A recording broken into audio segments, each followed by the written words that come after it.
قریب آتا تھا کون ہو سکتا ہے، میرا سسر، میرا شوہر یا میرا دیور؟ مجھے سمجھ نہیں آ رہی تھی میں کیا کروں، کس سے بات کروں۔ شوہر اپنے والد اور بھائی کے بارے میں کبھی بھی ایسی بات برداشت نہیں کریں گے، اور امی سے کیسے بات کروں، کیسے بتاؤں انہیں۔ جب عمر آفس سے واپس آئے تو میرے لیے گلاب کے پھول لے کے آئے، لیکن میں مسکرا بھی نہ سکی۔ جس مصیبت سے گزر رہی تھی وہ میرے لیے ناقابل برداشت سی تھی۔ مجھے چپ دیکھ کر عمر مجھ سے کہنے لگے، کیا ہوا، چپ کیوں ہو، طبیعت تو ٹھیک ہے نا تمہاری؟ کیا جواب دیتی، میرے سر میں درد ہے، کہنے لگے کھانا کھا لو پھر دوائی لے لینا۔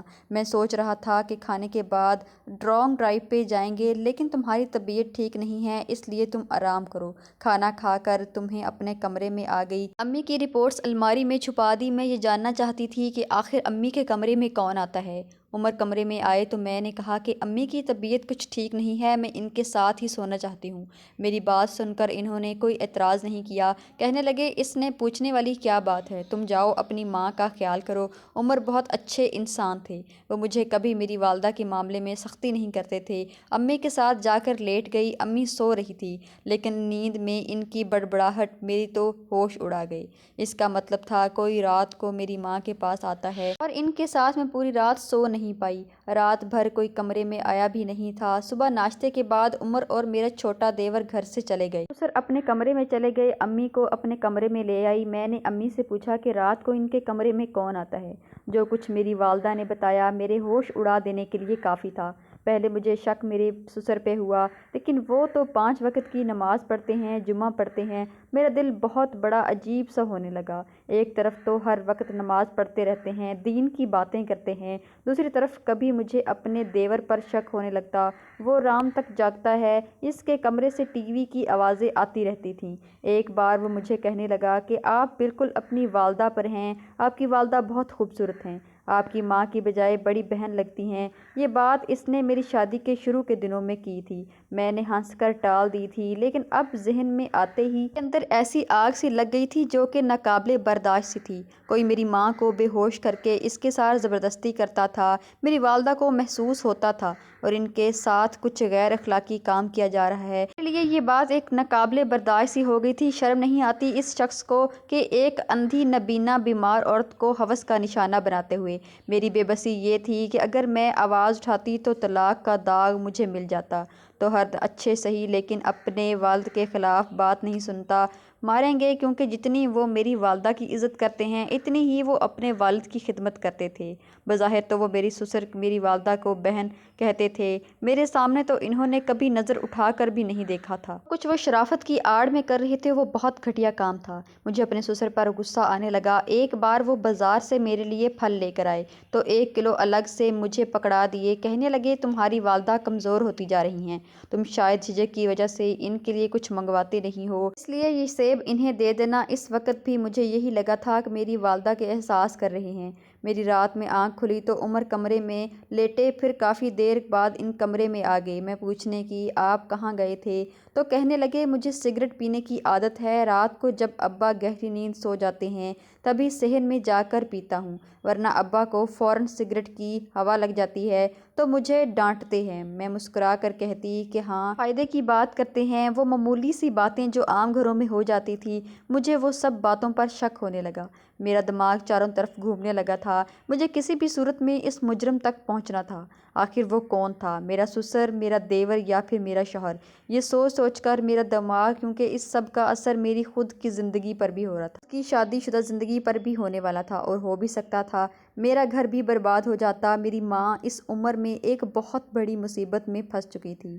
میں اپنی ماں کو یہ سب سچ کیسے بتاتی جو ڈاکٹر سے سن کر آئی تھی؟ کس تکلیف اور اذیت سے گزر رہی تھی میں ہی جانتی تھی۔ اب میں روز عمر سے بہانہ بنا دی کہ امی کی طبیعت ٹھیک نہیں ہے، میں اپنی امی کے پاس سونے جا رہی ہوں۔ رات بھر مجھے اس شخص کا انتظار رہتا جو میری ماں کو جیت دینے کی سبب بن رہا تھا۔ چند دن تو عمر چپ رہے، لیکن اس کے بعد وہ مجھ سے کچھ نہیں کہتے تھے، لیکن مجھ سے کچھ اکھڑے اکھڑے رہنے لگے تھے۔ ان کی نظروں میں میرے لیے شک صاف نظر آ رہا تھا۔ ہماری شادی کو ابھی چند ماہ بھی نہیں گزرے تھے۔ وہ مجھ سے بہت محبت کرتے تھے۔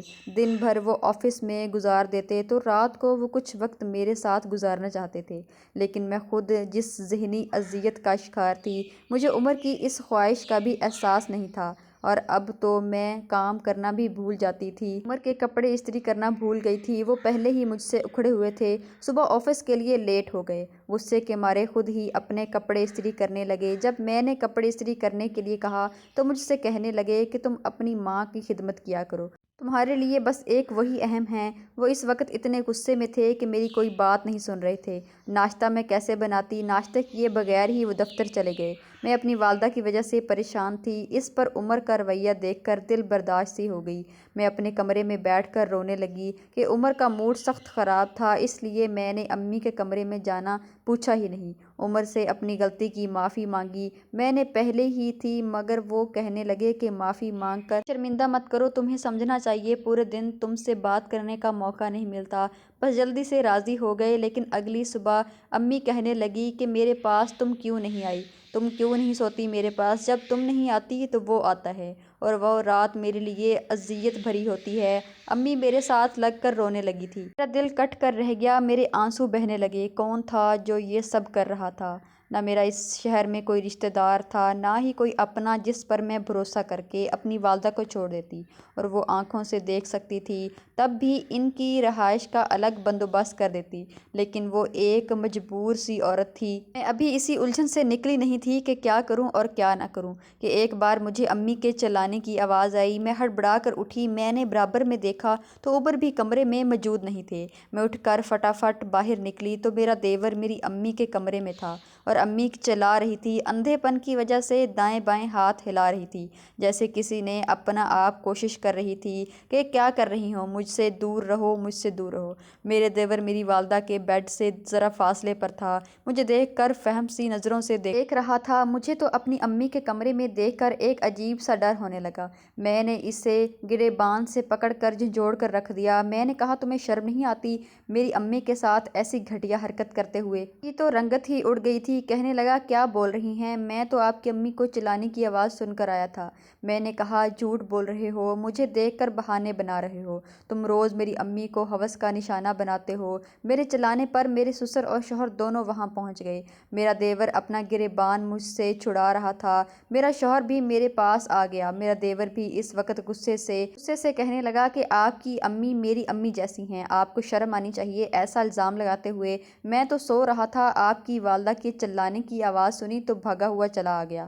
ابو میں نے ان سے پوچھ بھی رہا تھا کہ انہیں کیا ہوا ہے، آپ آ گئی۔ میں نے کہا تم جھوٹ بول رہے ہو۔ میرے شوہر نے میرے ہاتھ سے دیور کا گریبان چھڑوایا اور مجھے بھڑک کر کہنے لگے تم نے کیا تماشا لگا رکھا ہے، رات کو چلا رہی ہو، آس پاس کے پڑوسی کیا سوچیں گے ہمارے بارے میں؟ میں عمر کی بات کو نظر انداز کر کے کہنے لگی عمر یہ روز رات کو میری ماں کو بے ہوش کر کے ان کے ساتھ میری بات ابھی یہی تک پہنچی تھی کہ ایک تھپڑ میرے منہ پر زور سے آیا کہ تم کیا بکواس کر رہی ہو، تم جو تمہارے منہ میں آئے گا تم بول دو گی، تم ہوتی کون ہو میرے بھائی پر الزام لگانے والی؟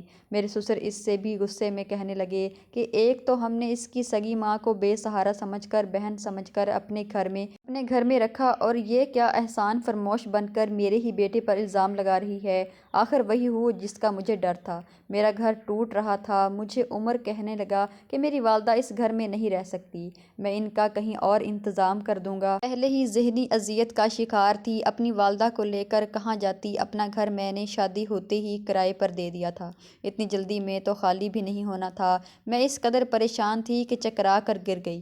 جب مجھے ہوش آیا تو عمر میرے پاس ہی کھڑے تھے، کچھ اکھڑے اور غصے میں تھے۔ جب ڈرپ لگی تھی ڈاکٹر عمر کو میرا خیال رکھنے کا مشورہ دے رہے تھے، وہ بالکل خاموشی تھی۔ میری ڈرپ ختم ہوتے ہی وہ مجھے گھر لے آئے، مجھے کمرے میں لے جا کر لٹا دیا، خود بھی میرے سامنے بیٹھ گئے۔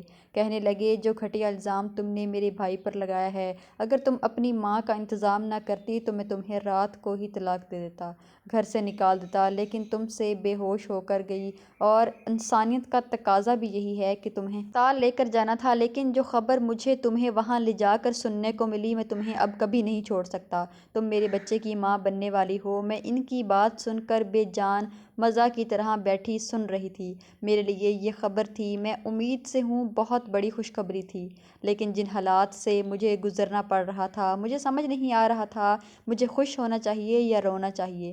میرے آنسو بہنے لگے، میں اپنی تکلیف تھک چکی تھی۔ عمر کی بات ابھی بھی جاری تھی، کہنے لگے دیکھو گل، میں تمہیں بہت چاہتا ہوں، تمہاری ماں کے لیے بہت عزت کرتا ہوں۔ ہمارے ماں باپ نے ہمیں عورت کی عزت اور احترام کرنا سکھایا ہے۔ محلے بھر میں بھی کبھی ایسی ہماری کوئی بات سننے کو نہیں ملی۔ جو الزام تم نے ہم پر لگایا ہے وہ بہت ہی بیہودہ ہے۔ بھائی بہت غصے میں ہے، اگر تم نے معافی نہ مانگی تو تمہاری ماں یہاں نہیں رہ سکے گی۔ اب تم سوچ لو کہ تمہیں کیا کرنا ہے۔ مجھے تو یہ سوچ کر حیرت ہے کہ تم نے ایسا سوچ بھی کیسے لیا۔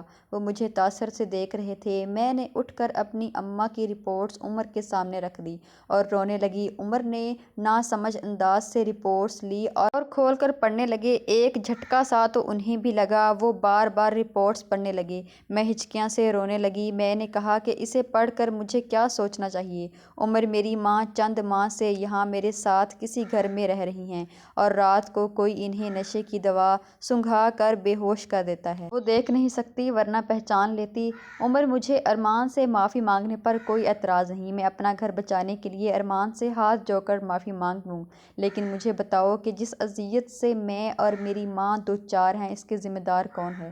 آپ میرے شوہر ہیں، وہ آپ کی شرافت کی گواہی میں محلے والوں سے کیوں لوں؟ آپ مجھے بتائیں کہ میری ماں آپ کے گھر میں رہتے ہوئے غیر محفوظ ہیں، میں اس کا قصوروار کسے کہوں؟ مجھے طلاق دے کر گھر سے نکال دینا آپ کے لیے آسان ہے تاکہ آپ لوگوں کی جھوٹی شرافت کا بھرم رہ جائے۔ آپ اتنے ہی سچے ہیں تو مجھے ایک DNA رپورٹ دکھا دیں، سچ سامنے آ جائے گا، اور اگر قصوروار آپ میں سے ہوا تو یہ بھی بتا دیں کہ اس کے لیے کیا سزا ہوگی۔ میرا لہجہ کچھ تلخ سا ہو گیا تھا۔ عمر نے کہا کہ اگر قصوروار ہم میں سے ہوا اسے پولیس کے حوالے کر دینا۔ کچھ ہی دنوں بعد تینوں کی رپورٹس میرے سامنے رکھی تھی۔ جب میں نے رپورٹس دیکھی تو میرے ہوش اڑ گئے۔ DNA کے مطابق وہ تینوں بے قصور تھے۔ میں یہ بھی سمجھ لیتی کہ انہوں نے رپورٹس غلط بنوائی ہیں، لیکن عمر مجھے خود ہسپتال لے کر گئے تھے اور جس لیبارٹری سے ٹیسٹ ہوا تھا وہ ایک جانی مانی لیبارٹری تھی۔ کون تھا جو میری والدہ کے ساتھ یہ سب کچھ کر رہا تھا؟ عمر نے میری والدہ کے کمرے میں ایک کیمرہ لگا دیا اور جیسے ہی ایک شخص میری والدہ کے کمرے میں داخل ہوا، عمر میری والدہ کے کمرے میں چلے گئے اور اسے پکڑ لیا۔ اس نے اپنے چہرے پر نقاب کیا ہوا تھا۔ جب اس نے نقاب کو ہٹایا میں حیران رہ گئی۔ اور کوئی نہیں، ہماری ہی گلی کا ایک فقیر تھا۔ امی کے کمرے کی کھڑکی پچھلی طرف کھلتی تھی۔ وہ ایک گلی تھی، وہ فقیر وہیں سے اندر آتا تھا، دماغ کو نشے کی دوا سنگھا کر ان کے ساتھ غلط کاری کرتا۔ عمر اور میں نے اسے پولیس کے حوالے کر دیا۔ میں نے سب سے ہاتھ جوڑ کر معافی مانگی۔ عمر کے ساتھ جا کر اپنی والدہ کا DNA بھی کروا رہی تھی۔ پھر یہ سوچا کہ ہر انسان برا نہیں ہوتا۔ گھر والوں کے مشورے اور امی کی مرضی سے میں خود امی کو ہسپتال لے کر گئی اور وہاں جا کر ان کا ابورشن کروا دیا، کیونکہ اس حاملہ میں میری ماں کی کوئی غلطی نہیں، وہ کسی اور کے گناہ کا بوجھ اٹھا رہی تھی اور اس کا گنہگار سلاخوں کے پیچھے تھا۔ اس کے بعد عمر نے امی کے لیے ایک نوکرانی کا بندوبست کیا جو آج بھی امی کے کمرے میں ساتھ سوتی ہے اور میری امی کو دیکھ بھال کرتی ہے، لیکن آج بھی جب میں اسے واقعے کو یاد کرتی ہوں تو میری جان نکل جاتی ہے کہ میری بیچاری ماں کن حالاتوں سے گزری۔ دوستو، اس لیے آپ سے گزارش ہے کہ اگر آپ کے امی ابو بھی بوڑھے ہیں، اندھے ہیں یا خود سے کچھ نہیں کر پاتے تو ان کے لیے ضروری ہے کہ آپ ان کے کمرے میں کوئی کیمرہ لگائیں اور ان پر نظر رکھیں تاکہ آپ کو پتہ چل سکے کہ کس مشکل میں تو نہیں۔ اگر آپ 24 گھنٹے ان کے پاس نہیں رہ سکتے، شادی شدہ ہیں اور ان کے پاس نہیں سو سکتے، تو اس طرح کا انتظام کرنا بہتر ہوگا۔ امید کرتی ہوں کہ آپ کو ہماری آج کی ویڈیو پسند آئی ہوگی، تو چینل کو کرتے جائیں سبسکرائب۔ ملتے ہیں نیکسٹ ویڈیو میں، تب تک کے لیے اللہ حافظ۔